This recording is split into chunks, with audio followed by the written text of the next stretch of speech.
Like you got married to be intimate.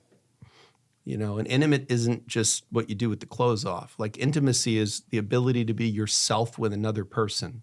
That's what intimacy is defined as. It's the ability to be completely yourself with another person. The more opportunities you give each other to show up for each other, the deeper you're going to get in this marriage and the deeper you're going to get into yourself. Because again, like you can't learn everything you need to know about yourself from yourself. Like you can both be incredible teachers for each other of helping each other see, you know, the core of who you are. I love that the two of you are so like, you guys are so, it's nice to be around even. It's nice to be around people who like each other. I spend most of the day around people who hate each other, so. I thought it was a brilliant idea, Jake. I mean, our first conversation was like it was a great conversation, but it was such a like, you know, back and forth discussion between two dudes about this stuff. And when you said like, hey, I've got this idea, like very little anymore really intrigues me. But I was like, oh yeah, like if you're willing to do that, like sit down with your spouse and like, let's mix it up and talk about it. Like, yeah, it's amazing. So maybe you can help us settle the debate. So my wife, Christina, she's a dentist. She had a dental seminar Saturday in Vegas. She had to go to Vegas and back. We live in Los Angeles. We knew we were going to come to New York this week. And originally we were going to come on Monday. This is by the way, this is a tiny example, but this I think is so emblematic of some of the conflicts that maybe we fall into. It's very light stuff. We have a great relationship, good communication, but this is something where I was like, I could use James's advice on this. So she's a dental seminar Saturday, Vegas. We know we're coming to New York this week. Original plan is Monday. She wants to do Tuesday because she wants to have 2 days to pack. So she has the seminar Saturday. She wants to have Sunday, Monday to pack, leave Tuesday. I say, no, you don't need 2 days to pack. Let's leave Monday. Well, you think this is easy, how pretty this woman is? This is not easy. I mean, so I don't think we need 2 days to pack. So I said, let's go Monday. We have 1 day. That's plenty. So the question is, when should you just give in and say, okay, like, I don't agree with her, but she's my wife, happy life. Let me just give in and be a good partner. Sentence. And when do you say, you know what? I think I'm right this time. I think we should get to New York a day early. I don't think we need 2 days to pack. Let me argue in a productive way. Like when do you choose to argue a point because you can do so in a respectful way and you have a good point to make? And when do you choose to just fold because you don't want to create an argument? Wait, hold on. Can I just add She probably butchered the story. She wants to defend the packing choice. Because he didn't even tell the full story, is that we have a 9-month-old baby. This is our first time going from LA to New York, where we don't have either my parents or your parents to come and help us when we land. We have a lot to pack for. We usually would have a home that we would be staying at. So either his parents have the bottles, they have the bottle cleaner, they have the towels, they have the bathtub, like all of those things. And for you think like, oh, whatever. You'd throw it all in a bag, and then it's not that simple. And then on top of that, like the laundry that needs to be done, making sure that the house is not a mess when we leave so that when we come back, like it's clean. Anyways, now I'm trying to convince you of this, but all of those things that I told you about before, you still weren't convinced. You were like, oh, but you could still do that in a day. And I'm here to tell you that I couldn't. But anyways. Well, I bet you could. But the question is should you? Like, right? Like, why should you? Like, I bet, I mean, if you're a dentist, a mom of a 9-month-old, like married to this one, like you clearly have endurance, right? And still manage to keep it so together. Mom of two. Mom of two. Okay, forget it. I mean, you know, so look, I think you could probably do that. You could do that in half a day if you had to turn it around and have it be great. But why would you put that on yourself? Why would you make yourself that crazy? Like, I think, you know, both of your explanations in a vacuum, like if I was just your friend or just your friend, and you know, I argue for a living, right? So I'm used to not only thinking about my argument, but I'm thinking about the other side's argument because I want to figure out ways to tear it apart and I want to figure out ways to shore up mine. So I'm listening to you and I'm listening to you and I'm thinking, okay, if this was in court and I had to present this case to a judge to make a decision about are we getting there Monday, or are we getting there Tuesday? If I was representing you, what would I say? If I was representing you, what would I say? If I was cross-examining you, what would I say? If I was cross-examining you, what would I say?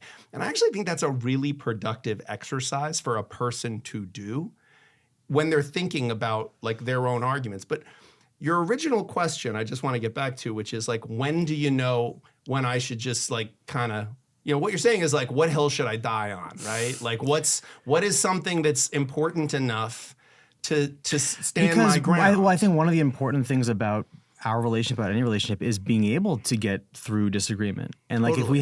if we have a legitimate argument and I respect her and she respects me, we trust each other, we should hash it out. Yeah. And doing that is a productive. It doesn't break down the relationship. It builds it up. Well, but I think what you're both doing, like even in this conversation, and I don't know if you did it in the prior conversations, right? Because you have an audience right now, you have another person, so you're trying to present your best self. Whereas sometimes when you're with your partner, you don't always necessarily present, like you're going back and forth on it. And look, you can be right or you can be happy.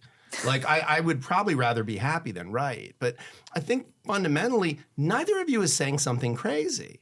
Like, and if you practice a sort of radical empathy, like what you're saying, if I understand it, is, look, you know what? Let's maximize the time that we have. Let's have more time in New York together. Let's do more things. We'll have more meals so we can go cool places to eat. Like, with more time. Like, oh my God, what a lovely thing.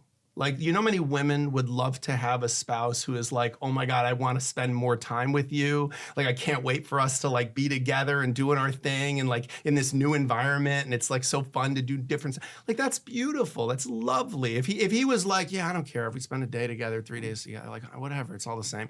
I would be so sad. Like, that's such a sad way to relate to someone.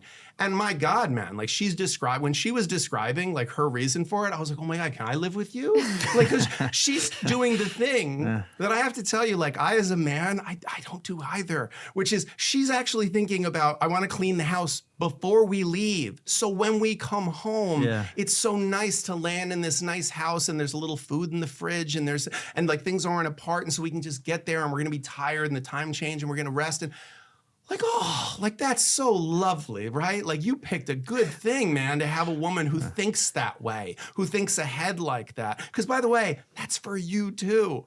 Like that's not just for her, that's for you. Like she knows we're gonna get home and he's gonna be like, oh my God, we don't have anything to eat. And he's gonna go out, and because you're the kind of guy that'd go out and get it. And she doesn't want you to have to do that. She's like, oh no, that's good. Like we'll have a nice place and then we'll both get some good sleep that night. Like you're both so right. And you're both so great from that description. And yet this is like a disagreement. Like, and it's only a disagreement because, you know, you have differing perspectives. And like, I don't think, banish from your vocabulary the term happy wife, happy life. Like, because although it rhymes more than like happy husband, happy life, like that's terrible advice. Like happy wife is a great thing to have. Happy husband is a great thing to have. Like you didn't get married because you didn't want to be happy. Like you got married because you wanted to make the other happy and you wanted to be happy yourself. At least I hope so. Like I hope you weren't like, I'm gonna marry her because I can make her happy. I'll probably be miserable in the process, but I can make her happy. Like I hope that wasn't it. I imagine what it was is, you know what? She can make me happy and I bet I can make her happy too. Or at least I can freaking try, you know? Like to me, that's so great. And so I really think if like these are the kinds of ways that we can put ourselves in the head of, because look, she doesn't think like you and you don't think like her, and we can gender that all day. And I think there's something to be said for there is something gendered to it, right? I do think like I happen to be someone who believes there are some generalized distinctions between men and women in the way that we process things emotionally and intellectually. And again, not to suggest that there isn't variation in there, but I really do think there are some differences.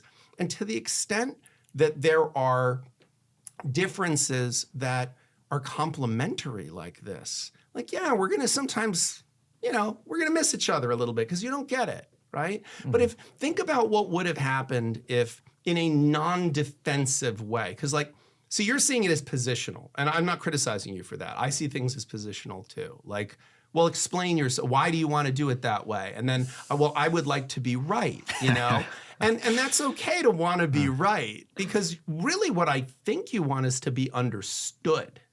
So if she had said, hey, I understand what you're saying, right? Like, because I think you're both hearing each other as, no, you're wrong, no, you're wrong.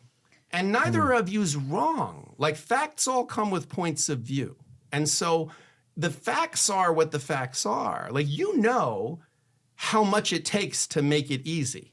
Like to make anything easy, right? Like you got young kids.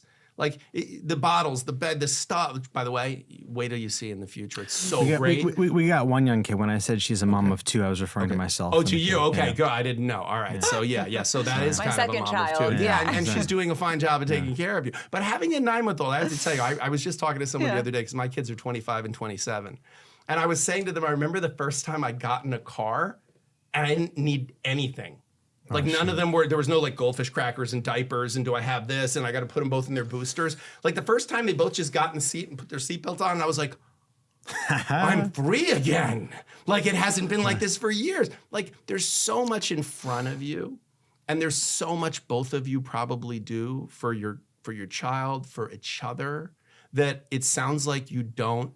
I love the fact that you don't do what so many people who end up at my office do, which is come home every day and recite a list of things they did for the other person. Like, by the way, you know what I went through today for you? You know what I did today for you? And then and did you notice I also made the bed? And did you notice I also and they kind of count the cost. And instead, it sounds like you guys both just are part of this team. You're doing your own things. But part of the challenge of that, then, I applaud you for that. I think that's the way to conduct yourself in relationship. But I do have to say that one of the dangers of that is that, sometimes by making it look easy, like the other person doesn't even know. Like they don't even know what's involved, until you say it. And you're afraid to say it because you don't want the person to think you're complaining and counting the cost and comparing. Because again, if you said, well, I have to do this, this, this, and this, you have every right to go, okay, well, I have to do this, this, this, and this. And and now we're just having this like arms race of who is having a harder time. And there's no need for that. But there is a need for both of you to try to understand the other and be radical in that empathy. I think that's the solution to 99% of disconnection between a happily married couple. I think that when you said just trying to understand each other, that's not what we were doing in the original bicker that we had, where he was like, what's the big deal? We'll leave on Monday. And I immediately went to not thinking he just wants to spend another day in New York. I went to thinking he's just doubting me. He just wants me to plead my case for him. Right. And now I'm on the stand and now I have to convince him why we need to leave on Tuesday. Yeah. And I probably, if I had just approached that differently, we might not have bickered about it because it was you felt like if you were explaining yourself, you're defending yourself. And James, what you're saying is you not necessarily defending yourself. You could just say, dude, this is why I don't want to go. Right, I need you to understand. And I'll empathize with that. And I think if you presented why you wanted to go in the right, framing things is so important, right? As a lawyer, a lot of what I do is framing something. So if one spouse has been responsible for the finances, I can frame that as I've had all this responsibility thrown on me where I had to be in charge of the finances. Or I can present it this person maintained a maniacal level of control over the finances and refused to allow their partner to. So I can frame anything anyway. So you can frame it as he was diminishing the value of the things that you do and how difficult it is. And he was only thinking about what he'd enjoy doing because he's selfish as hell. And you could parse it as she is so much, she creates so much drag. She makes everything harder than it needs to be. I know we could do things faster. She doesn't think what I'm doing is important enough that it was hey, I can do this little extra bit of work or work a little harder at something that and you can just go off to the races, make everything sound nefarious. But ultimately, that wasn't what happened. What really happened is I'm sure the reasons you wanted to go sooner are lovely reasons. Yeah. It's probably things about you that she loves, that you're excited, that you have lots of things you wanted to do, or maybe you want more time with her, or maybe you just like being out of the environment that you've been in and it would be fun to do that. And those are probably the things about you she fell in love with. And I bet you fell in love with the fact that this is a person who's going to make this amazing nest and who's going to be such an organized, thoughtful person and is going to make it effortlessly happen. Plus she's a professional. There's so much about why you like each other in that conflict. And I think what you're saying is rather than me taking a positional stance, like you said, and saying, no, this is why logically we should go Monday, I should have had more empathy and just been hey, listen, I'm not putting you on trial. I want to ask why you want to go on Tuesday so I can understand. But just help me understand. Anytime you ask for help. So I can generate more empathy. And if I had understood, okay, no, there's a lot of shit to take care of in 2 days. Maybe even just as simple as saying, hey, can you help me understand? Like, first, I'm just super excited to spend time with you. But if I'm not thinking this through the right way, I do that sometimes. So can you help me understand why we wouldn't do it the way that I'm proposing? And if she meets that with, if she meets it with, well, because you don't, okay, now we're off to the wrong. But if she meets it with that same level of like, well, okay, here's what I'm thinking. I need to do this, this, this, and this. And I feel like I'm going to have just got back from Vegas. I'm going to get turned around. I'm not even going to have a minute to get together. I'm going to feel very frazzled. Like a lot of what she was describing in the things to do, when you were talking about it, all I could think was how that feels. Like I would just feel like I didn't know which way is up. Like I felt like she was saying like, I just want to like kind of settle in and get it together and not be rushed. And then feel like when we left, like, okay, everything's like, I didn't leave like I'm leaving a crime scene. Like I left, it was organized. And that's a feeling. And like, you're not going to argue with each other's feelings. Right. Like you feel what you feel. I needed whether Both of you. I should have received it better, and maybe Christina could have delivered it better. Her emotion, like the emotional component behind why. I think you're saying that really well. Yeah, I mean, because I immediately was upset, like, oh, he doesn't get it, he doesn't understand, he doesn't know everything that goes into this. I'm just a little dumb. Like, you just have to slow it down. I didn't give you the benefit of the doubt. You think about different things. Yeah. Like your focus was on different things. Because Monday came around, and sure enough, I was like, oh shit, there's a lot to do. Yeah, there's no way we could leave today. Right. We have to leave on Tuesday. And by the way, there'd be a lot to do on Tuesday too. And there's a lot to do on Wednesday. Yeah. Like, there's a lot to do. And sometimes when someone is saying something like that, what they're saying is, man, this is hard. And one of the best things you can say is like, you know what? Like, I'm married to the best woman. Like, the fact that you just do all of that and you make it look so effortless, I forget sometimes. Like, I forget how, like, you make it look so easy. I think it's easy. Like, and that's incredible. Like, what a lovely, lovely problem to have, And you know that that's a lovely problem to have. But you said something really, you parsed it the right way, which is you said you got positional. And that's exactly what it was. Like, I used to teach a negotiation class at a law school in New York City here. I'll leave it nameless because I don't work there anymore. But it was a part-time job. I can't have any more part-time jobs.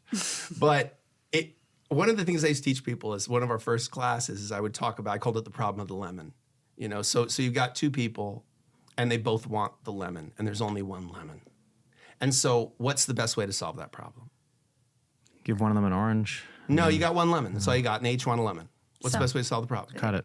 Cut the lemon in half, right? Okay. One of them wants the rind for baking. The other one wants the juice to make lemonade. Yeah. They could both have 100% of what they wanted if someone just stopped and said, why do you want the lemon? But nobody does. Nobody does. Everybody just goes, well, there's only one lemon and we both want it, so let's just cut it in half. And then they both get one half when they could have had 100% of what they needed.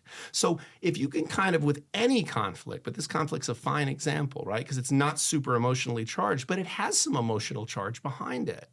If you can get to the emotional charge behind the thing, like as an advocate, as a person who essentially in a courtroom practices full context storytelling, what I often try to do is get to the emotional component in the story. Like, what is it about this story that's going to hit the judge, that's going to be persuasive to the judge? And I think ultimately, like both of your perspectives in this, if you cut to the emotion of it for yourself and for your partner in an empathetic way, I think you're going to get to a solution that both of you feel better about. And it might be saying, I'm conceding this one. Yeah, you're absolutely right. Let's go on this day instead. Or both of you will understand each other's position a little better and a compromise will emerge where you go, well, why don't I help with X, Y, and Z and I'll take the baby over here and I'll make sure, and then you can do this and this and I'll go out to the store and I'll make sure we have food. And then by dividing that labor, maybe we can leave a little earlier on this day. And there's a solution there. And nobody feels like they won or lost. Because I'll let you in on a secret. You'll never win an argument with your spouse. You'll never win. Because if you lose, you lose. And if you win, your spouse lost, which is a loss for you. Like, you don't want to win against her. You don't want to win against him. You want to love each other.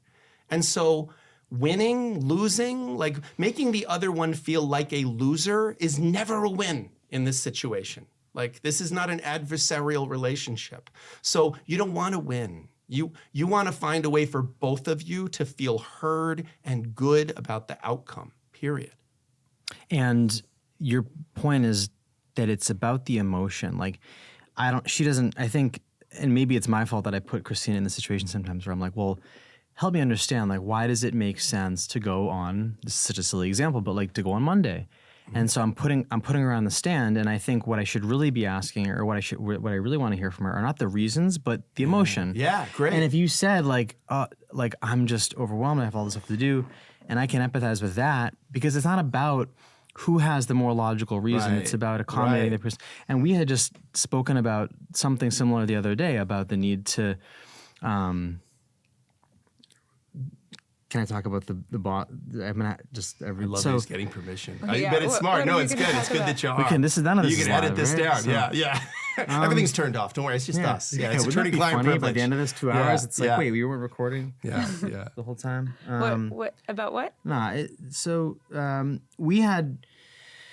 I'm sorry. This is good. I need to like shake. I'm like I'm so tense right now. I'm finally meeting with you, man. I'm so psyched about this. I'm glad that feels good. I'm glad it feels good too, man. It feels very natural. I'm glad I didn't scare you away. I sent you 100 You know emails. what it is, man? You sent me a bunch of emails, and I get so many emails in a day. Like when I go into court and I come back out, I have like 70 emails, and like 20 of them are spam, and then like 20 of them are important client things, and then a bunch of them are like, I'm the host of the blah blah blah podcast. Recent guests include, and I'm, a lot of them, like I think literally everyone has a podcast in the world right now. Yeah. Like I was offered a podcast deal by a fairly established podcast company, and I turned it down because I was like, I don't know that I have anything to say.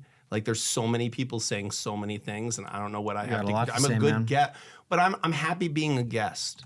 Like I'm really, and I like having an interesting conversation. I have to tell you, we had an interesting conversation before, and I turned down a lot of podcasts with large audiences because it just feels like we're just going to have the same conversation that I've already had 1,000 times, where they're going to say to me, so what are 3 things that people can do to help divorce-proof their marriage? And I'm like, I wrote a whole book about that, man. Like, you just fucking buy the book. Like, if you want to listen to me say it, just buy the audio book and then just like play it. That's how that works. Like, so I've kind of stopped being polite about that a little bit because I think it's a lazy way to do things. But see, what's interesting about this conversation is your presence in it, because it's very brave to get in front of a microphone with your spouse when you're happy.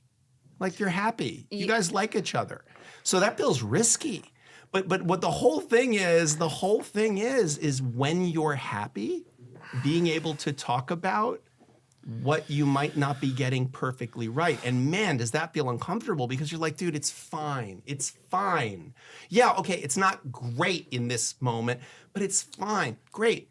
But fine goes down before it goes up. You know what I mean? So like, have the bravery to say, like, what would have happened, just going back to our prior example, what would have happened if he had said, and really be honest with yourself, because like we all in retrospect go like, well, I would have handled that very well. Why didn't you just tell me? And it's like, bullshit. You would have been like, excuse me, Yeah. So sometimes people say, like, oh, well, I would have been fine with it. And it's like, no, you wouldn't have been fine. Like I've been in relationships with a woman, like saying to a woman like, hey, is it, are you getting a period sometimes? Because you seem very emotionally, that is not the time to say. 5 days later, you can say, boy, the other day when you seemed tense, it seemed like maybe that was your hormones. And I'm like, yeah, it definitely was. Like I was in it in that moment, but you do not have that conversation while someone's in it, So there's conversations that like timing is important.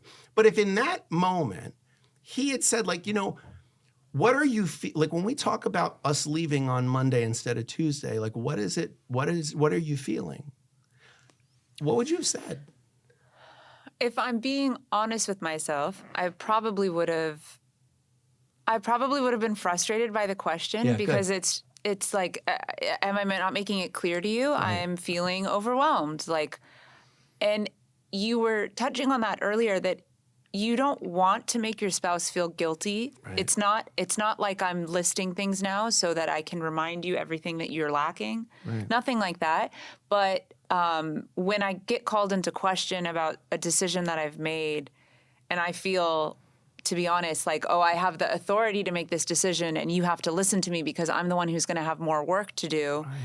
I would have just been like, what do you mean, what am I feeling? I'm feeling stressed. I have to do this, I have to do that, and then you're not understanding, and I wouldn't have taken it well, probably. Yeah. Now, because now I wouldn't. what would the best version of you now out of the situation? We're having this conversation. You know that you guys are coming from a place of love. We know we're having this conversation because you want to have connection and love with each other, right? We're away. Now it all worked out. We got here when we got here.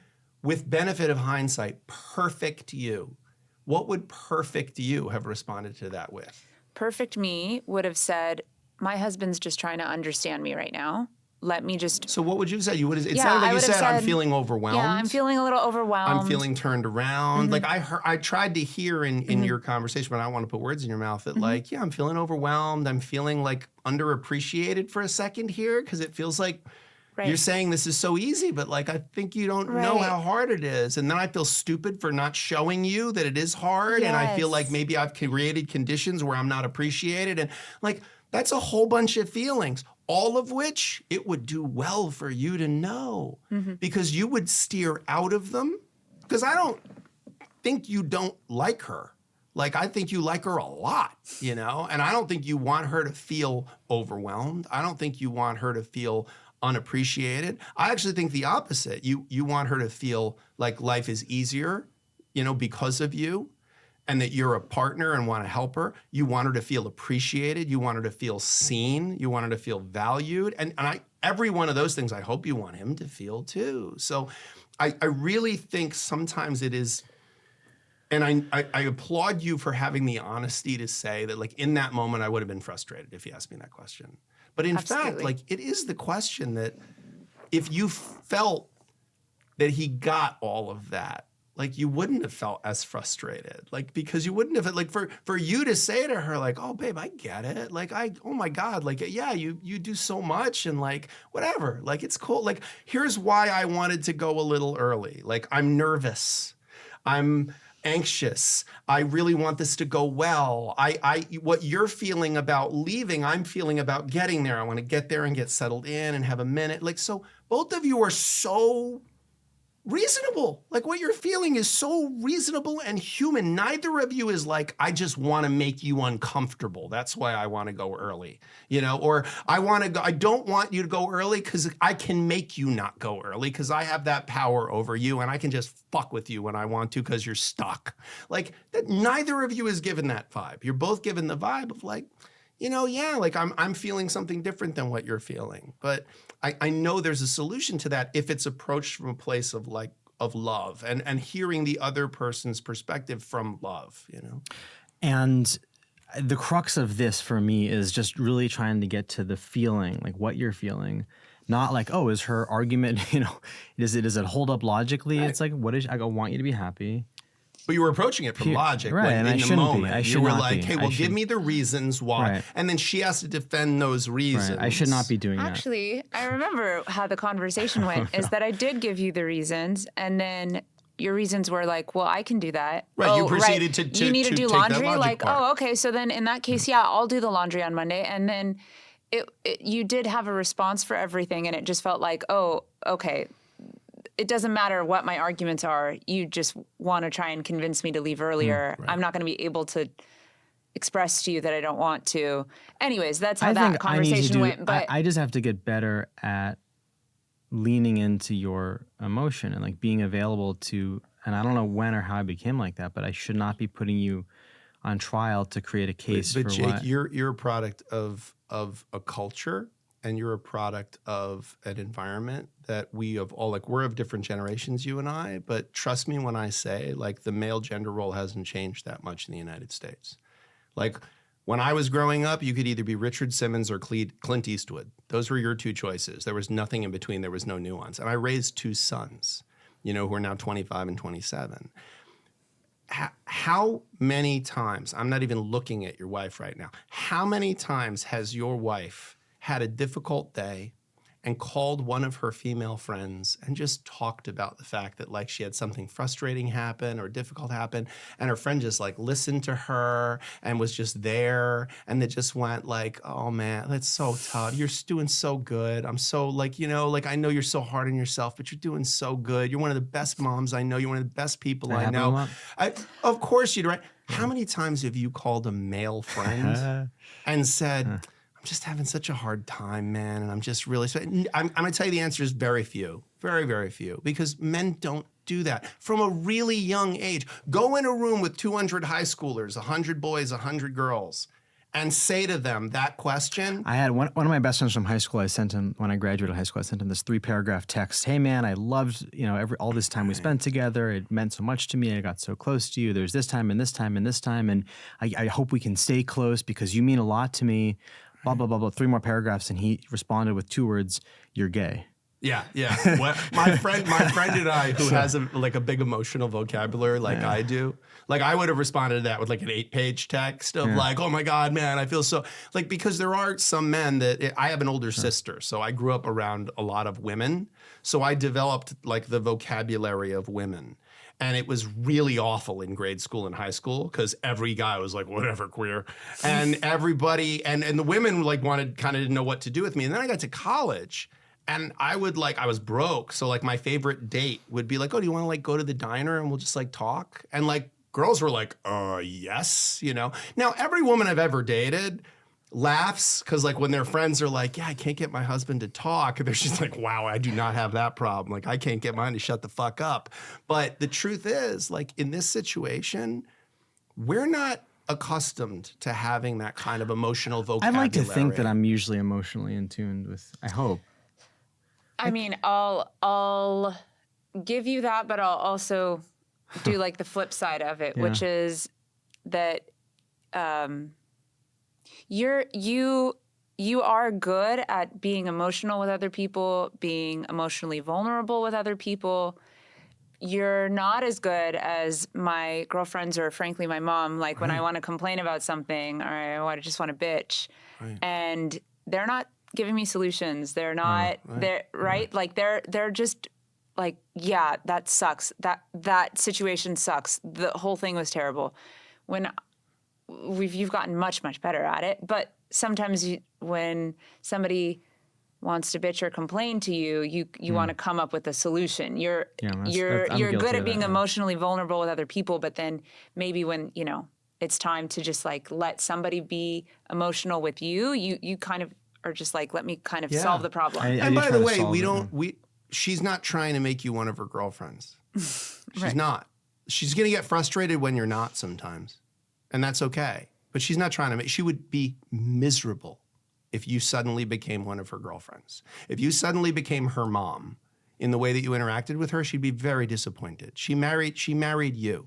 She married a husband. That part of you that frustrated her in that interaction, the part of you that's like, wait, let's look at this logically. Here's what we'll do. Here's the arguments for it. Explain to me the arguments against it. Let's figure it out. She hates it when it's pointed at her, but oh my God, when it's pointed on her behalf, it's a superpower. It's wonderful because she's got all this emotion and she's thinking of both sides and she's so empathetic. Like every woman I know pretty much, they see this 360 view of things emotionally. And we're very linear and like, no, let's untie the Gordian knot. Let's figure this out and let's solve the fucking problem. And by the way, they love that about us. They love that about us. And that's okay. But they do sometimes wish that we would like, okay, but that's not what I need from you right now. I'm going to need that from you at some point. I'm going to need that from you when somebody fucks with our kid in grade school and someone's got to make the call and be like, well, wait a minute, I'm not coming. Or if when we got charged the wrong thing and someone's got to go talk to the concierge about it, she loves that she can go, babe, you're on that. And you go, I'm on it, here we go. And you're going to go flex that muscle on that person. But she doesn't like it. She didn't want to marry one of her girlfriends, you know, and you didn't want to marry one of your bros. Like you did not want to marry that. You go like, all right, so babe, here's the reasons for it. And she's going to go, okay, so the reasons for it, this, all right, that makes sense to me. What about this? You go, already thought of that, you know. Like you don't want that. Like the good news is you're not the same person. You're not wired the same way. And you both married, like there's polarity between the two of you. And that's the good news. And that's the bad news also. because sometimes you're going to miss the plot of the story that you're writing together. But again, if you can keep coming back to, why is this happening? Like, you wanted to be understood. You wanted to be understood. It's not that you want to be right. You want to be understood. You want the other person to like get it, you know? And you're talking different languages to some degree. You're talking about emotions, you're talking about logistics, but fundamentally, emotions is everything. Like, we are not thinking creatures that sometimes feel. We are feeling creatures that sometimes think. You know, we mostly feel. We're mostly balls of emotion. Wow.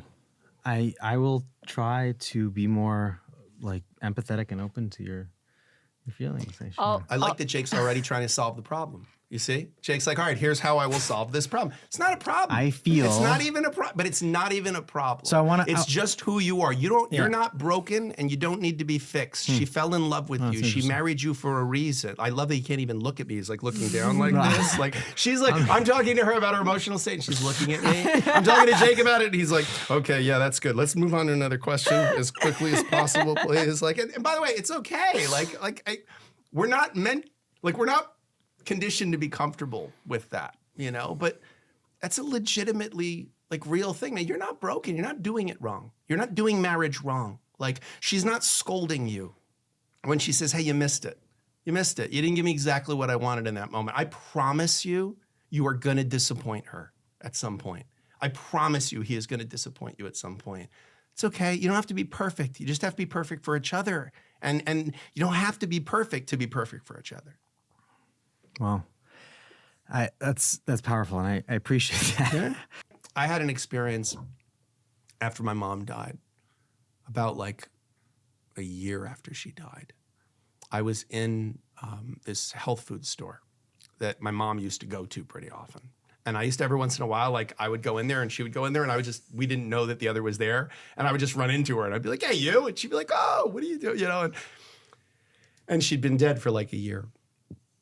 And I'm walking down the aisle and I look over and I see like the back of a woman, like she looked exactly like my mom. Like, it was this little gray-haired lady, you know, and she's just looking at the shelves, and like I could just see the back of her, and she was dressed kind of like my mom used to. I mean, old ladies kind of dress the same, like, but she was dressed, you know, like my mom used to dress, and she had hair like my mom had when my mom had hair. And for like a second, the wind got knocked out of me. And I thought to myself, because I'm odd, I thought to myself, what would happen if I walked up to that lady and I said, excuse me, you don't know me, but my mom died and you look like her. Could I just like give you a hug? And I thought, well, she'd think I'm nuts. She'd think I'm nuts, so I won't do it. And then I thought to myself, if I was walking in a store or anywhere and someone came up to me and said, excuse me, I have a son and he looked just like you and he died. Can I give you a hug? I would hug the shit out of that person. Like, not only could you hug me, I'll come to your house, you can make me meatloaf if you want. Like, I would love that. Like, I would love that, you know? So what happened, dare I ask, with you and your wife? My ex-wife? Yeah, you know a lot about relationships. Gosh. You're very emotionally in tune. Change, yeah. So why didn't you guys? I think my emotional attunement probably was helpful to me in the decision to divorce. My ex-wife and I met when we were 18. We were in college together. What we had in common is that she liked that I was 6'2" and kind of like a take charge, interesting guy and funny. And I liked that she was funny and had big boobs. That was kind of all we had in common. But in college, that's pretty good. That's kind of all you need in college. Like, you know, we would hang out, have fun together. She liked that I was tall. I liked she had big boobs. Like, this was great. This is like, what more do you need? Like, that's what more would you need in life than that? You know, we enjoyed each other's company. We made each other laugh. She was hot. She thought I was hot. This is great. Like, we're a great couple. And we got engaged at 21 or 20. My senior year, her junior year. And then we got married at 22, and we had our first son, Noah, when we were 24. We were kids. Like, we were kids. And we turned around one day. Like, I think we understood each other really well. We had a lot of empathy, but we had literally nothing. Like, most good relationships is something of a Venn diagram. You know, there's like the you, the me, and the we. And there's some space in the we, you know, if not like a lot of we. We had none of it. The only thing we had in common was we both loved our kids. So it wasn't meant to be. It is much easier to understand someone else's wife than to understand your own. Like, because I'm having like a couple of hour interaction with you. This is why affairs are so intoxicating, because you're just getting like a little glimmer of a person, and then like they're going off and living the rest of their mundane self. But like when they're with you, they're having this very exciting, intimate experience. Like ultimately though, in your own marriage, like feeling understood by your partner is a very, very useful thing, but people don't hear what you don't say. Or if they do, there's a lot of noise in the signal. So I really think if you walk out of this interaction, like how you do anything is how you do everything. So that little story about like our dispute about when we go away, everything is in that. Yeah. Everything is in that. I think so. Are you going to get remarried, do you think?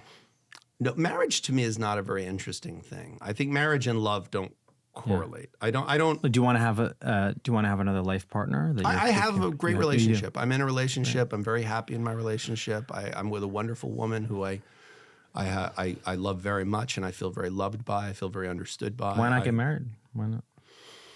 Well, see, just that question's funny to me. Why not get married? Like, that would be like if I said to you, like, are you going to go out and eat dinner tonight? Like, oh, why not eat eggs off the floor?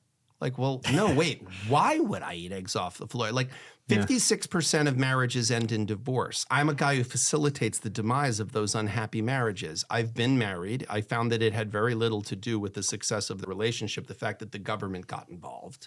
Like, I don't think the success of this relationship is a function of the fact that you got the government involved. Like, very few things in the world do I go, you know, it would be great, we should get the government involved in it. I've been to the DMV. Have you ever been to the DMV and been like, you know what, these fucking people should be in charge of everything. This is great. We should have them in charge of healthcare. Like, this is a great, really well-oiled fucking machine. No, you don't feel that way. No. So ultimately, like, well, why wouldn't you get married? Why wouldn't I get married? Because 56% of marriages end in divorce. Why would you get married? Why get married?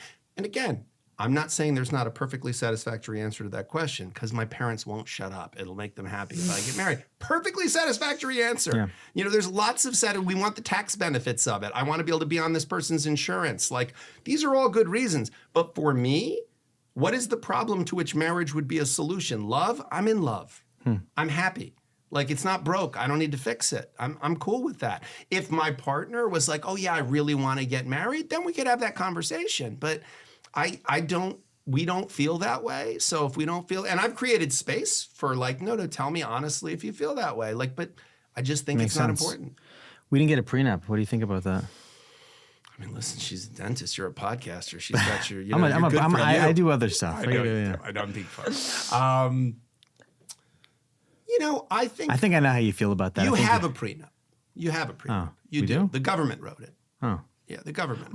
The state legislature wrote it. And by the way, they can change it on you. So congratulations. But I mean, listen, every marriage has a prenup. It's either one that you and the person you chose out of 8 billion others write, or it's one that the government wrote for you. You guys chose that one. It's the most popular option. But personally, I don't think it's a great idea. What do you think about the idea, you know, we see, like, we love each other, but I think we both agreed that culturally and in terms of values, like Christina and I view marriage as almost a sacred thing. Like, even if we hated each other's guts, like, we're gonna make it work. That's our, and we see that even if you hated each other's guts, we want to work through that. I mean, do you see? So you're saying even if we hated each other's guts, we would want to not hate each other's guts? Yeah, that's what I'm saying. Okay, because yeah. I mean, I think that's true of everyone. Like, even if we hated each other's guts, we'd prefer not to hate each other's guts. Like, yeah, that's pretty sensible. I don't think what you're saying is even if we hated each other's guts, we would stay married. Because if you're saying that, that's stupid. No, I think that's not, we're not saying. I don't know what I'm saying. If you hated each other's guts, I would really, really hope for the benefit of your kid, you would not stay married. I would hope you would divorce amicably and treat each other in a respectful manner and go on to find joy in your life with one of the other 8 billion people. Well, you were saying the thing people say. It's cute when people say it. Yeah. Like they're like, well, even if we would stick this out. Okay, cool. Congratulations. What's the prize, by the way? If you go like, we stayed married for 50 years. We were miserable for 45 of them, but we fucking did it. Like, cool. Do you get like a medal? Like, what do you get for that? Or other than the 45 miserable fucking years, what do you get for that? Because I don't understand what you get for that. I think what you were saying when you said that, what you're meaning to say is, we both really want this to work and we're not going to treat it as a transient thing. And if something gets hard, we're going to do the work. We're not just going to quit the game. Like, we are both committed to like making this thing good. Man, I applaud that. I applaud that. But if I said to you, you're a dentist, if I said to you, I don't care how much of a toothache I get, I am not pulling this tooth ever. You'd be like, well, that's really fucking stupid. Like, because, but by the way, my sister's a dentist. And my sister and I often laugh because, the name of my first book was, If You're in My Office, It's Already Too Late, The Divorce Lawyer's Guide to Staying Together. And my sister said, oh, if you have a toothache, it's already too late. And I was like, what do you mean? And she said, well, like, people come in all the time and they're like, oh, I have, my tooth hurts. And she's like, if your tooth hurts, like, it's already too late. Like, there's a million things I could have done to prevent you from ever getting a toothache.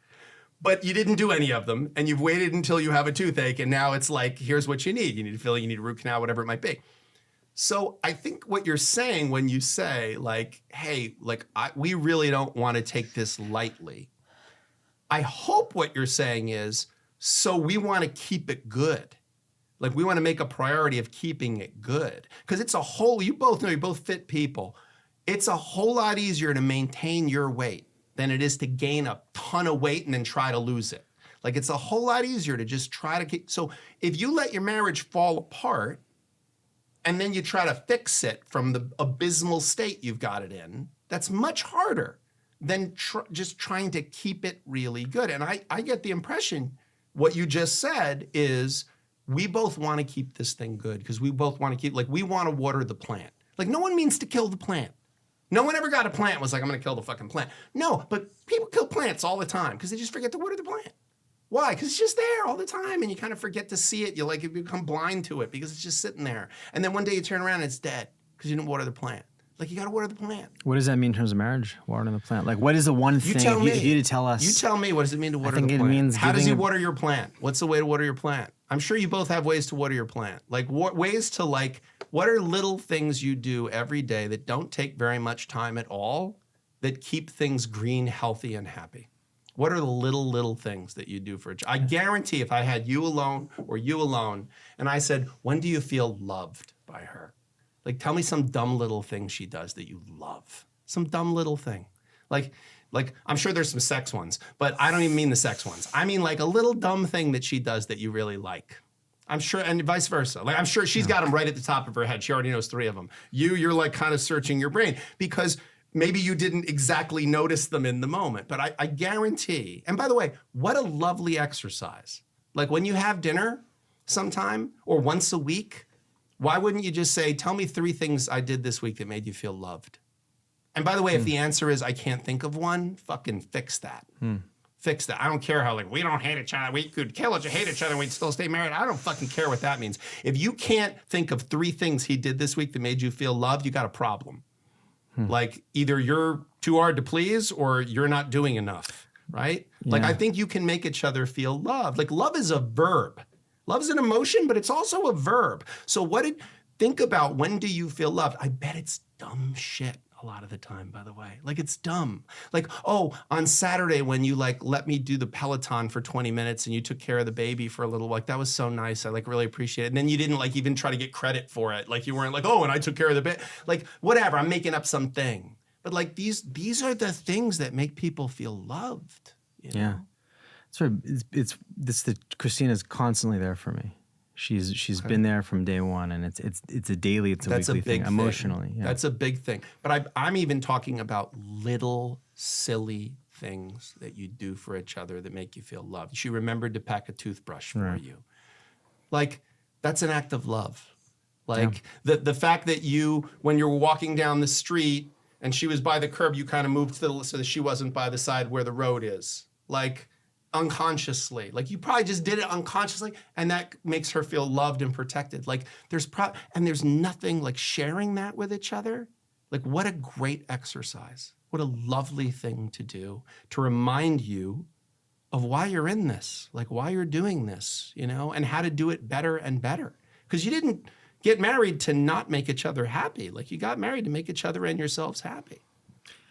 You had a question for James. You wanted to ask him about, back to the question of, you know, people, should they get divorced? Shouldn't they? Christina and I talk sometimes about people that do get divorced, and we think, gosh, did they have to get divorced? Like maybe they could have worked a little harder and not gotten divorced. What is that? Don't let me put words in your mouth. No, it was that was a question that I had, but I feel like you sort of already answered it, which was like once you've reached the point where you guys have gotten so frustrated with each other that you don't see this marriage continuing and that you want to get a divorce, that's already too late. Mm-hmm. And what you were saying was that it's like you have to keep up with the little things. You have to continue to do the work so that you never reach that point. Right. I think it's very hard. I think people can come back from that point, but I think it's much harder. Like you can gain 100 pounds and then lose 100 pounds. People do it. It's just much harder than it is to just maintain a steady state, you know. I think when we're always going to disconnect, right? Like we break in relationship and we heal in relationship. Like we that's the only way we do it, you know? Like, and so I really believe that we have to be honest with ourselves about where we're at in a relationship and also where our partner's at. Because like if one of you is deeply invested in this relationship and the other one is like, yeah, I'm just not, I'm out. You know, like what is that? Like it's, you know. And your question's more broad. Like do you see couples, for example, who they're heading towards divorce and they get divorced and then you are like, oh shit, they could have worked through that. Well, here's what I'll say. First of all, you know very little about other people's marriages. And even the people in the marriage. You know very little, you're saying. I think everyone knows very little about other people's marriages. I think even the people we're a mystery to ourselves. Yeah. Much less to another person. Like I'm a mystery to myself. Like, so I don't completely understand myself. If you do, God bless you. But I do not feel fully self-actualized. Like I still feel and think and do things that I don't completely understand why I felt that way or why I do this or why this has that effect on me. I don't completely understand myself. I've been in therapy a long time, but I still don't completely understand myself. And I imagine most people are the same way, even if they're trying to understand themselves. Like I'm actively trying. So people that aren't even trying, I think it must be even more mysterious, right? So we don't know exactly what we want. We don't know how to articulate exactly what we want to our partner. Yet we want our partner to know exactly what we want, know exactly how to navigate us, right? So that's hard too. So when I look at a couple that ended things, you know, is there always some part of any experience that you go, well, that could have maybe been done differently? Yeah, maybe, but maybe not. Like, and there's no way to know. Like there's the path you took, and then there's everything else that's no longer an option. So I don't know. Like I don't know. Was that your question that I asked? Wanted to capture that. Yeah. That was no. It was. You're saying that like you don't know if that people could have done things differently. And to be honest, I feel like, you know, before our conversation today, I was oversimplifying things a little bit in terms of marriage or views on marriage or making it work, sticking with it. Well, it'd be great if, listen, I have to tell you, part of that's a wish. We're judgmental, I think, about people that get like, divorced. We're petty as hell. Yeah. No, we're judgmental. We see someone get divorced, like, oh, come on, they should have stuck with it. But his point about, and part of that's a wish. Yeah. Part of that is like, dude, I wish there had to have been a solution. Like there had to have been, like, right. You know, listen, this is a terrible example, but like if somebody has lung cancer, okay, what's the first thing that you're going to say? Did they smoke? Mm-hmm. Why? Is it less sad that they have lung cancer because they smoked? Like, no, but it fucking makes sense at least. Like some kind of sense, right? Like you know what, when something senseless and tragic happens, you've experienced that. And that's incredibly hard to reconcile your brain with.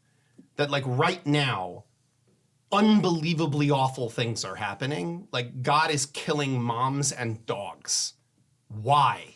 Why? Like even when people get into religion and are like, oh, God cured my cancer. Oh, the cancer God gave you? Like that doesn't even make sense. Like, but again, what are we saying? We're saying like, this is scary. It doesn't make sense. I don't know what the point of any of it is. I feel completely alone. And what is marriage? Other than like, I don't want to feel alone. Like I want a hand to hold in this. Like, because it can't fix it, but God, I hope it can make it less terrifying and maybe make it a little easier and I'll feel understood now and again. And maybe I'll make you feel the same, you know? And so I think when we see someone end things and we go, well, they could have fixed things. I think what we're really saying is like, oh my God, I hope that doesn't happen to me. Like, I really hope that I've got some knowledge they don't have. Like, why do you say like, oh, did that guy, oh, that's why he had lung cancer because he smoked. What you're saying is, oh my God, I hope I and no one I love gets lung cancer. You're telling me people just get lung cancer for no reason? Like, there has to be something they're doing that I'm not doing or that I can refrain from doing that'll prevent that from happening. Like, it's not actually how it works. Like, we in some ways have very little control. There are a little bit, right? Like we could not smoke cigarettes. That would help. Sure. It doesn't mean you're not going to get lung cancer. But it's sure. less likely. Absolutely. It's going to diminish the likelihood that you're going to not get lung cancer. But it's still possible. It's still possible. And again, I'm not a nihilist. I'm not saying like, oh, well, if there's no way to divorce-proof your marriage, don't bother doing anything. If I believed that, I wouldn't have wrote a book about what you can learn from watching marriages end. Like, I've said it before. I don't know what intelligence looks like, but I can spot stupid a mile away. Like, I don't know what a happy marriage, like the ingredients of a happy marriage are, but I have seen firsthand thousands of couples now in 25 years of being a divorce lawyer. I've seen every way you can fuck it up. And so maybe a happy marriage is a marriage where you don't do all those things. You know, that maybe it's just that simple. Did you, when you lost your mom, were you with anyone at the time that you shared that with? Oh, yeah. Yeah, I was in the relationship I'm in now. And, how did you grieve your mom through that? We had 2 years of her on hospice. If I remember correctly, it was more than that, right? Because they had. Well, she was ill for so many years, and she was, she had surgery after surgery, and then the last one, they went to do surgery on her. It was supposed to be a long, complicated surgery, and they came out of the OR a half an hour later. It was supposed to be an 8-hour surgery. They came out after 20 minutes and said, we opened her up. It's like a bomb went off. There's nothing we can do. And we just closed her up, and we're just going to wait. And she went on palliative care. She went on hospice, and for 2 years she was dying. How did you cope with it? I think the ways everybody does. You know, there was a little bit of denial. There was a little bit of bargaining. There was a little bit of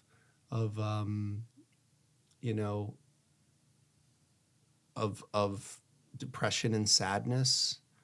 There was anger. You know, I think I went through all of the Elizabeth Kubler-Ross stages of death and dying. We had the blessing, like, again, there's no perfect way to lose someone. When you lose someone abruptly, there's a terrible pain there of the things you didn't get to say that you wish you'd said. And I've lost people I love, you know, very abruptly and unexpectedly and tragically.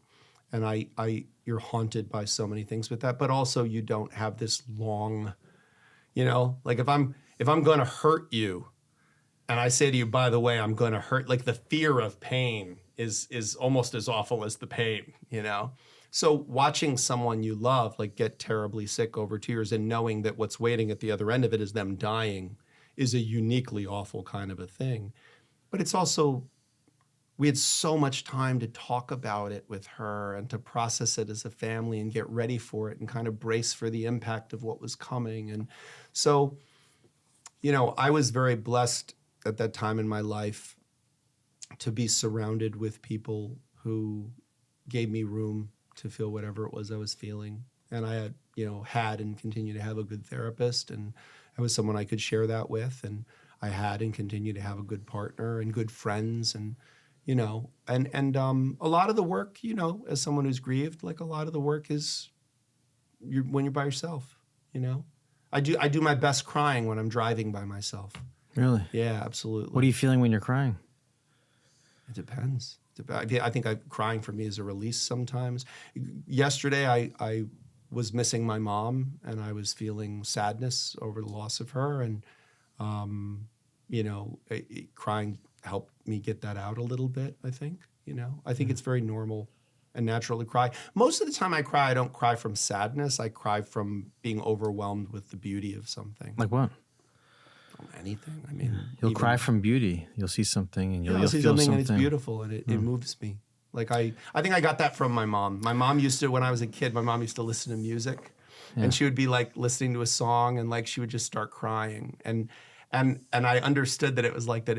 It was just so moving to her. So you don't fit in with the gender role you described earlier. You're a guy who has access to his emotions. Oh yeah, I'm cry. weird. Yeah, I said that.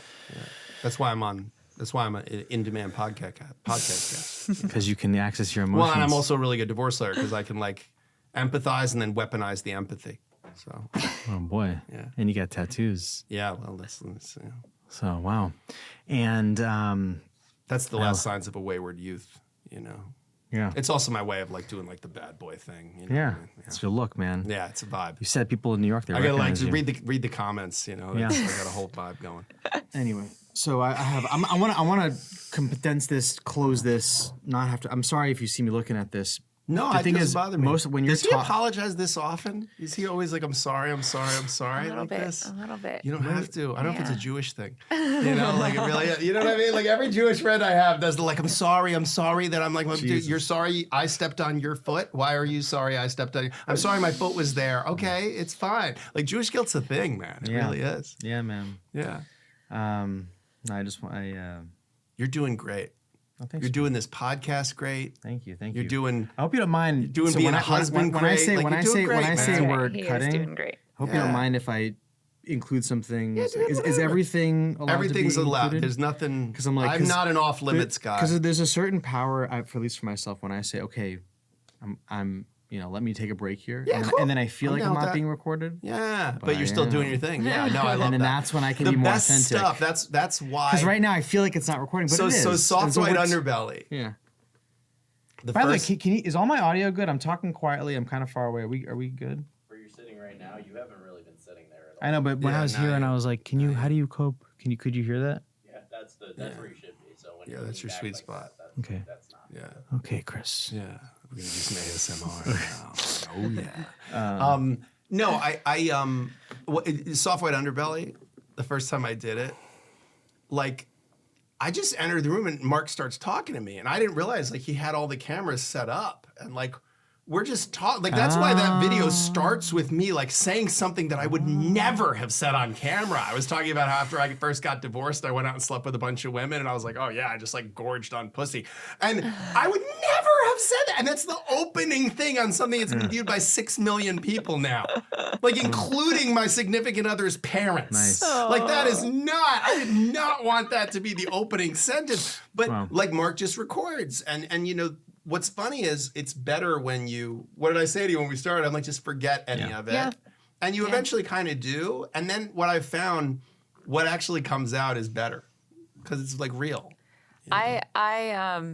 My dad is like, he's terrible in front of a camera. He's not much of a talker. And this one time we had this like family photo shoot, and we were like switching outfits. My dad, of course, stayed in the same suit the whole time. He's not switching outfits.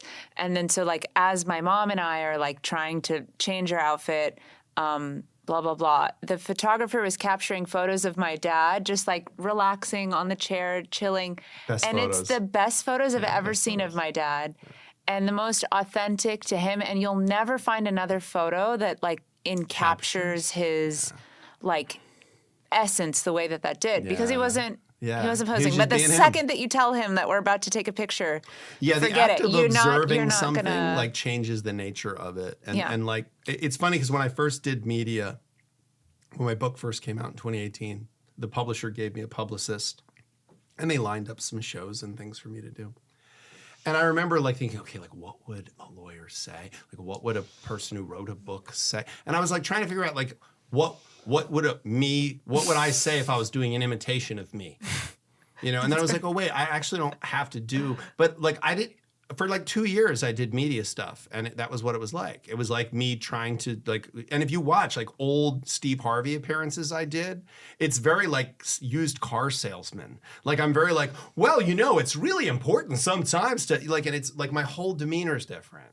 And what I learned from that soft white underbelly episode, the first one, the one that kind of led to all of these other things, was like, yeah, just be you. Like, it's the only thing that nobody else can be. Like, just be you. Like, it's the most interesting thing you can be, even if you don't feel like it's interesting, even if you don't understand why it's interesting. Like, if you're just you, you're so much more interesting. Have you ever had a client where you decided to not work with them because they told you their case and you said, I can't stand for this. I can't represent you? I mean, I turn down cases all the time, but not for like moral high ground reasons. It's more often that it's like I just don't think it'd be pleasant to work with this person, or I don't think they could afford me, or I feel like they. But you never met someone where you say, okay, this person's clearly a criminal, they're in the wrong, whatever it may be. It's you represent them. Well, let me say two things to that. One, I represent the client, but I also represent the system, and I don't always believe in the client, but I always believe in the system. Like, I believe in democracy. I believe in the United States legal system. Like, I'm an officer of the court. I take that seriously. So everyone is entitled to a vigorous defense within the bounds of advocacy. Doesn't matter if they're the good guy or the bad guy. They deserve defense. I'm fuzzy on the whole good-bad thing. Like, I think you spend enough time. Like, I've represented victims of intimate partner abuse and domestic violence, and I've represented perpetrators of intimate partner abuse and domestic violence. How is that fuzzy? It's fuzzy because it's if you're an abuser, people hurting people. But I'm saying if you're the abuser, that's not fuzzy. Yeah, it is. You can abuse a woman and that be a fuzzy moral thing? Yeah, I think so. I think if you grow up in a home where all you observe is your father beating your mother, and that's what you believe is the way that a person is supposed to relate to someone who they're in an intimate relationship with, it doesn't excuse it. I'm not saying that at all, but it explains it. And I think if you spend enough time with people and you hear their story, the way that you have to when you're a lawyer, the way that you have to like hear why are they the way. Like, I wish there were just good people and evil people, and all we have to do is take the evil people and set them away. That's not how it works. Like, the line of good and evil runs through the human heart, and we all have in us great capability for heroism and being wonderful and kind, and we all have within us the capacity to be incredibly selfish and short-sighted and to be atrocious if the circumstances dictated it. But if my dad abused me my whole childhood and I go out and abuse someone, I should, suffer a penalty. I should go to jail. I'm not suggesting that I believe in laws. I believe that You're we're saying a nation from a of moral laws. standpoint, the truth it shouldn't has be, a way of okay. coming out, sometimes despite my best efforts. Like, my job is to put on a vigorous defense. The other side's job is to put on a vigorous defense, and the truth is supposed to come out. That's how the adversarial system works. And our legal system is not perfect. It's not perfect. It's the worst one, except for all of the other ones. Like, I think it is flawed, but we do a pretty good job because the truth has a way of coming out. We have standards of evidence and the quality of evidence, and we have impartial, and again, it's flawed. It makes mistakes all the time. Our democracy is flawed, but that doesn't mean democracy has failed. Like, it just means it's flawed, right? Everything is flawed. Like, there's cracks in everything. Yeah. And that doesn't mean it's not perfect. What's your advice to cultivate and propagate a healthy marriage? And also, I believe you've spoken about the idea that, ironically, some parents, if you, in a way, focus too much on the kid, that can hurt the marriage. So I've talked a lot about that. So, and if you wouldn't mind, just explain that for us and for those watching, what we should be wary of in terms of like focusing too much on the kid. No, I think that's great. I think your child, your boy or girl? Boy. Little boy. That's nice. He's the you're in man. for a ride, man. He's You're in the for a man. ride. You just don't join the largest fraternity in the world. My advice to you would be the following. Like, you both really love your little boy, but your little boy loves you and needs you more than anything in the world. Like mom is the name of God on the lips of children. Like your kid needs you so much, that's you know? sweet. Yeah, That's it's true sweet. though. That is really And what sweet. I will say to you is, but your kid is antagonistic to your marriage, I promise. Like, in some ways it deepens your marriage because you fall in love with her again, like, oh my gosh, she's such a good mom. And like, she sees you holding that little boy sometimes in the way that he lights up when he sees his dad, and she falls in love with you all over again. Like, she's like, oh my God, I love that, right? But also, that kid's fucking your marriage up. Like, he's in it, man. He is in it. He is against it. He's going to crawl in bed between the two of you. He's going to wake you up in the middle of the night. He's going to make you sleep deprived. He's going to fuck up your sex life. He's going to screw up so many things. He's going to make it. And the more that you can do that radical empathy that we were talking about earlier and like get where the other is coming from, because here's what's going to start happening, because you both love your kid and are devoted to your kid, and that is so great. But like, that kid only exists because the two of you met in a bar with a bunch of Orthodox Jews and this one who's there Crazy. for some reason. Crazy. She went to dental Orthodox Jew No. groupie. I don't She went to dental buy this. school I don't know what happened there. with- She's like, I gotta find a nice Jewish boy here. First thing she told me was, I'm not Jewish. Yeah. Anyway. Well, she I was wanted to make trying sure to you be were a into good the friend. shiksa, you know, like she wanted to say. She was like, right. full disclosure, you know. No, I think ultimately your marriage is important to both of you, and your child wouldn't exist if it wasn't for the romantic and sexual connection between the two of you as people. So I think you have to try to remember and honor that connection, because it's a great gift you give to your child, that the two of you love each other, that you model a loving relationship to your child, that your child grows up in a house seeing a mother and father who love each other, support each other, make each other happy, aren't like, we hate each other, but we're sticking together for you fucking kids. Like, that's a terrible burden to put on a kid. So I think all of those are useful things. I think it's really easy when you have a child to put the child first all the time. And I think sometimes you should put your spouse above the kid, and I think sometimes you should put yourself above the kid. Really? When do you Sometimes. put your spouse or yourself above the kid? I think that it's important to do it from time to time. I think your child would love to have your attention almost all the time. And there are some times where it's totally okay. Like, it's totally okay to take a shower. Your kid would rather be playing with you than you taking a shower. It's okay to take a shower. Sure. Like, it's the same thing, man. It's the same thing. Like, your child would rather that right now both of you are sitting and playing with your son. Your son would prefer that. But you're here. You're here because it's important to be here. It's also important to just be somewhere doing something dumb together, just so you can create space for the two of you to continue to have connection and intimacy to each other. Like, and if you start to say, well, how come we don't do this anymore? You know, or what you're really saying is, I miss doing this with you, which is different than why don't we do this anymore? Because the response to that is, when would you like me to squeeze that in? When would you like me to figure that one out? Like, when would you like me? And it's very easy to get defensive with each other because you have this kid now who you both love, and you can use this kid as the reason why you're not meeting each other's needs anymore. And what I'm saying to you is, I know you can do it both. You can be a really good parent and be a really good partner. You can be. But you have to be conscious about both. And you have to just like, listen, take the kid out of the equation. Like, when you're in a relationship and it's you and me and we, you don't want it to be we all the time. You want it to be like, you fell in love with this independent, autonomous human being, this woman. You fell in love with this independent, autonomous man. Like, and there was something feral about both of you. Like, you both were like a creature of like autonomy and agency.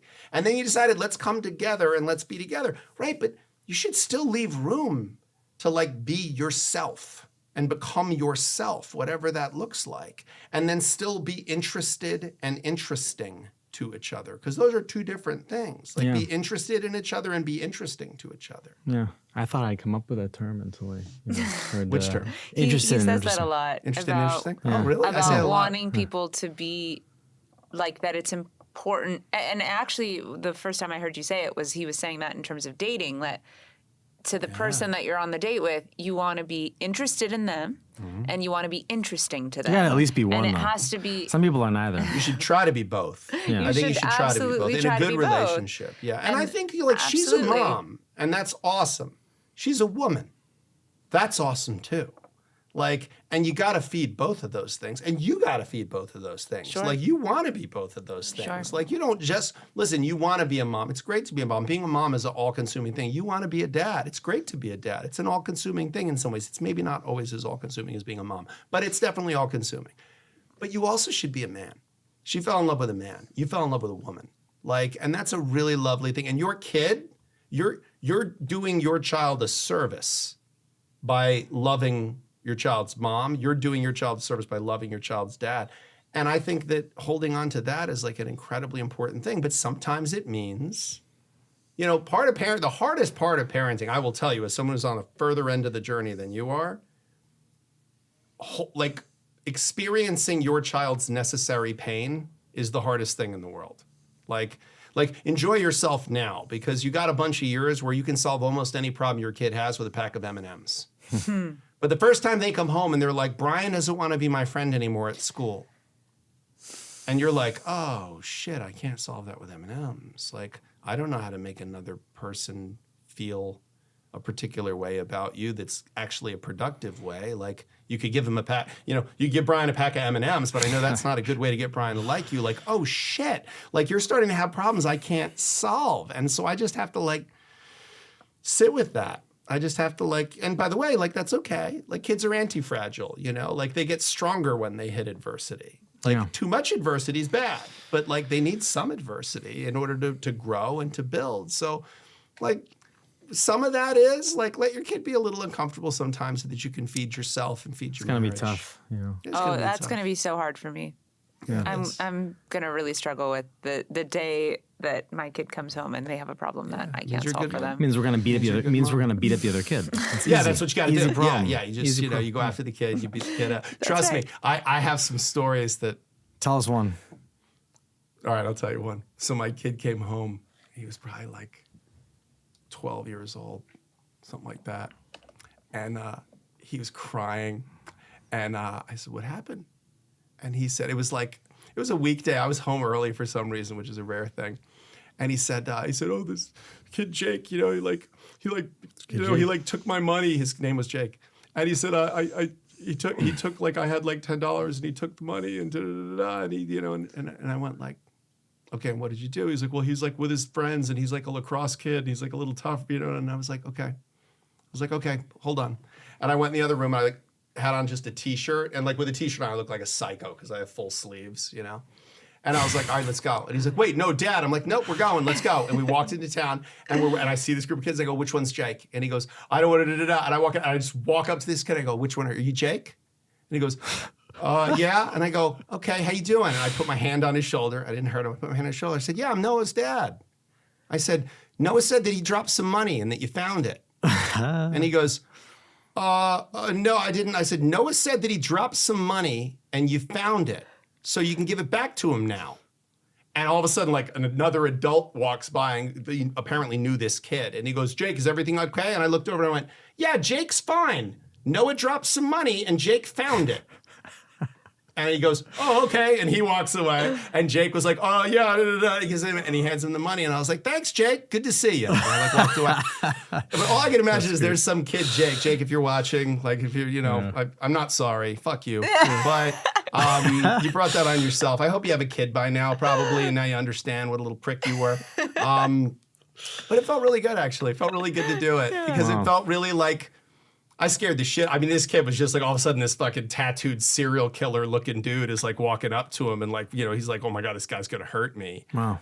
So yeah, like it brings out a craziness in you, how much you want to protect your kids. Sometimes you got to stand up for them. Yeah. My kid, I think he was mortified that I was going to do it. And then I think after it was done, I think he felt very protected by me. So I'm sure. I think we have time for one more James Sexton story question. I have a question for him, and then I'll let us get back to our kid. Yeah, you're in New York. Go have fun. So, you mentioned that you have had some religious clients, right? Tons. I want to hear a story. You know, what's a wild divorce that you've seen from a specifically religious client? Yeah. I mean, I've had a lot of great religious stories. Like I've represented a lot of Hasidic Jews in their divorces, and those are uniquely challenging. Sorry to interrupt. Is it true that within the Hasidic community they have their own kind of, not their own court system, but they do have their own court system. Yeah, it's that called the bestselling. recognizes their religious halakhic laws. law, yeah. So halakhic law, like religious law, Jewish law, and there's actually something called a tohen, and a tohen is a Jewish, essentially the Jewish equivalent of a lawyer. Rabbi Sexton over here. Yeah, no, but for real, like I've worked in, a pure-blooded German Catholic school educated guy who's like knows so much about Hasidic Judaism. Because I've done hundreds of divorces, both in the secular system and in the religious bestin system. Like I've gone to Brooklyn and actually argued in front of the rabbis, what's called the dayanim, which is the panel of rabbis. And I work side by side with the tohen, who's the religious, essentially the religious advocate. And they're arguing halakha, they're arguing halakhic law, like Jewish law, and I'm arguing, secular law. And the rabbis who make up the dayanim, they try to find like a compromise between the positions based on religious law. It's super interesting. It's far older than our legal system as the United States of America. Like this is like Jewish religious law is like, it's the oldest of law, like it is amazing and fascinating and beautiful. But I would say the story is, my favorite religious client story is not a Jewish story. I had a client who was a fundamentalist Christian.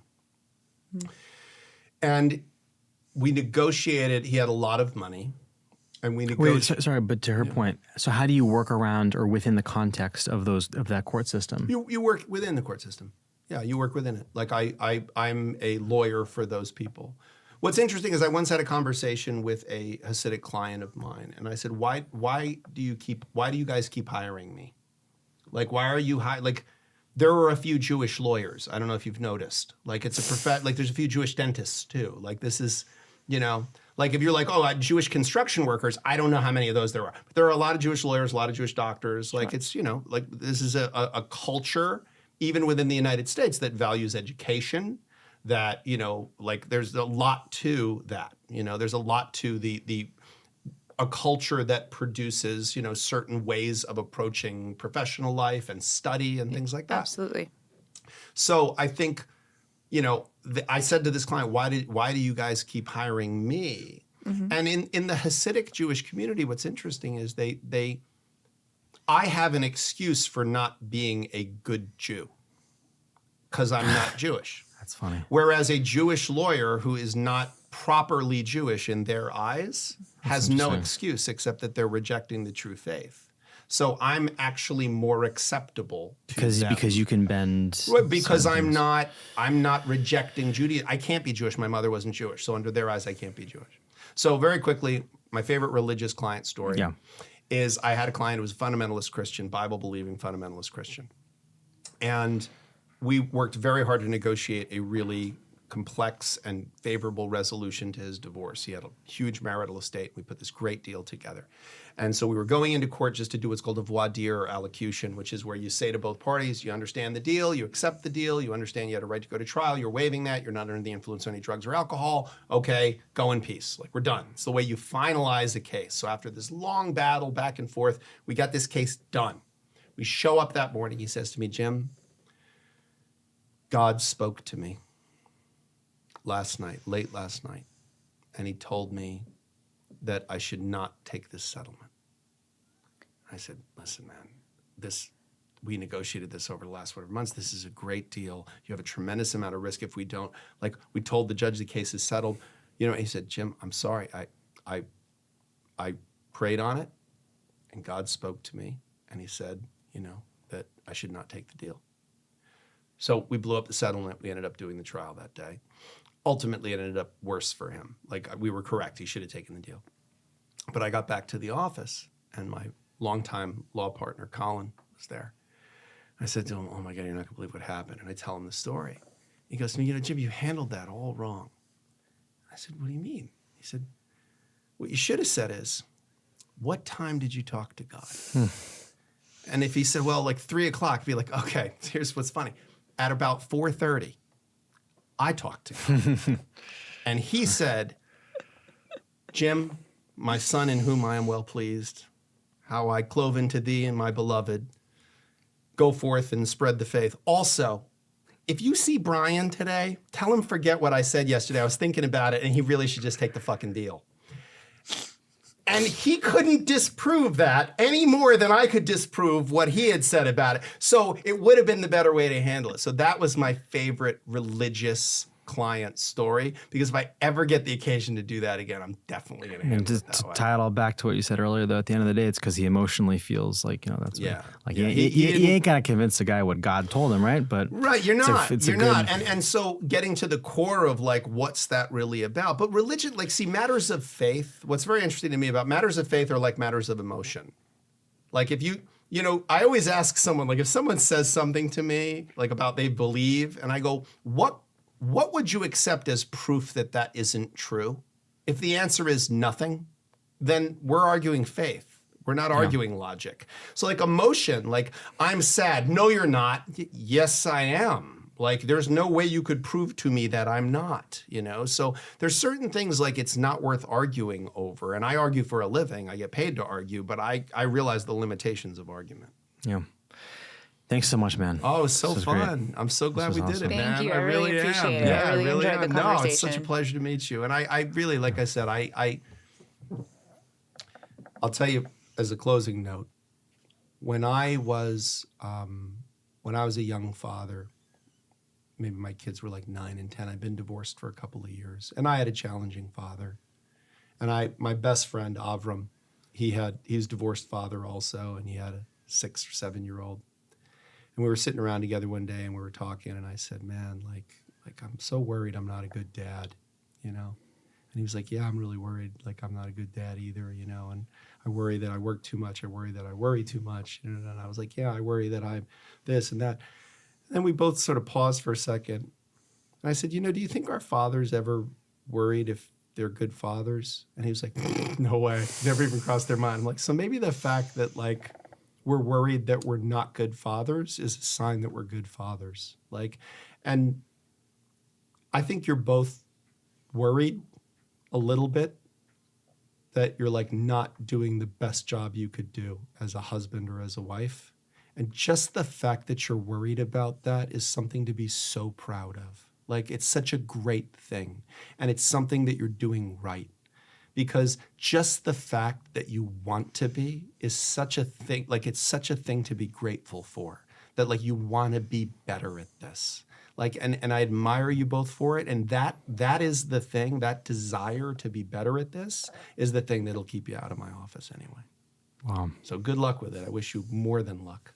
Yeah. Thank you so much. Thank you so much. I really appreciate it. Yeah, absolutely. The first time Lex called me, he said, so do you want me to like send you some questions? And I was like, not really. He's like, oh, good. I prefer not sending questions. And then we recorded for like 6 hours with 2 15-minute bathroom breaks. And then he edited it down to 4 hours. Wow. Yeah. Yeah, we could kind of go. Wow, and go. that's amazing. It was neat. Yeah, it was neat. Yeah. The conversation was really flowing then.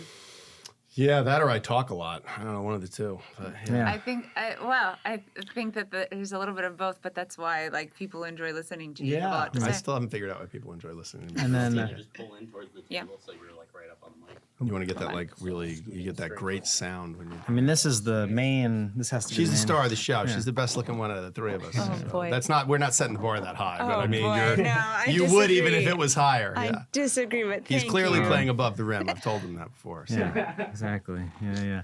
That's my professional opinion. I so. don't know if this is distracting, but I was deciding between printing stuff out, and I prefer this because I can Whatever type. you like. I can type really Nothing quick. distracts me. It's And then it's like and then in camera 2, whatever. I can see the tip of it, but it is what it is. see the tip of the your- computer. He's talking about like camera he too. can see the this computer? little. But there's edge no, of it. there's you just see it? there's just no way No, around. I don't really. No, I don't see it. There's On, no not way on around. two. Two's me. Well, this is right, but you can right at the very corner. Oh, is that what Yeah, that is? it's I no looked big like the deal. edge of the table. Yeah. Okay. It's No worries. hardly. I don't think- Yeah. And then Christina may or may not, because we have a couple hours, and Cool.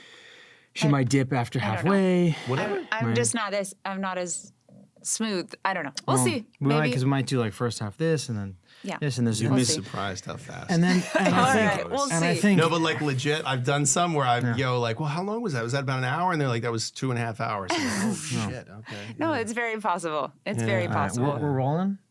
You just have to forget that there's anything going on. You're right. Other You're than right. a conversation. You're right. Yeah. I think that the main thing is that, like, Jake and I, even behind closed doors, we have a lot to say about this topic, Sure. or just marriage in general, relationships in general. Yeah. So What's great too is that Probably- like no one can really claim to be an expert at it.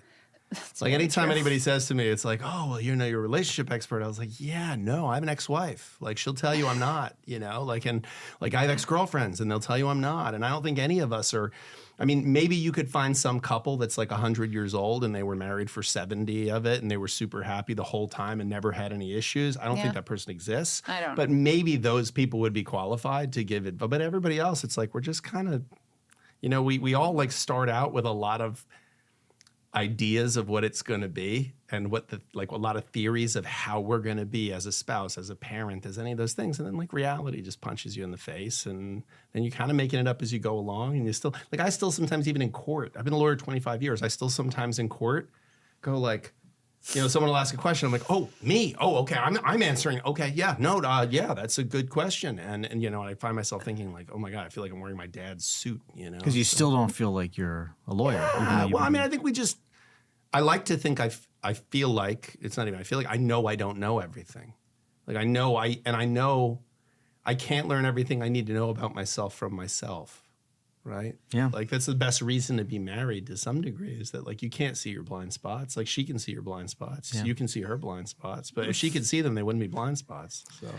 And I imagine most couples don't want to be sitting here right now with you. Well, most of the time, couples this is would not, never want to sit. It's very funny because there's a very normal human thing that people sit down when they first meet you and they say, it's nice to meet you. Or they'll say, oh, hi, nice to meet you. Or nice to see you. But if you're talking to a divorce lawyer, it's not. Like, it's just not. Like, I understand what you mean when you say, it's nice to meet you. I'm like, no, it's not. It's terrible to meet me. Like, there's no way you were like, it'd be great someday to have to get divorced. Like, so, the fact that I actually think if more happily married couples, and I leave a very broad spectrum for the term happy there, right? Like I'm letting happy do a lot of heavy lifting in that sentence.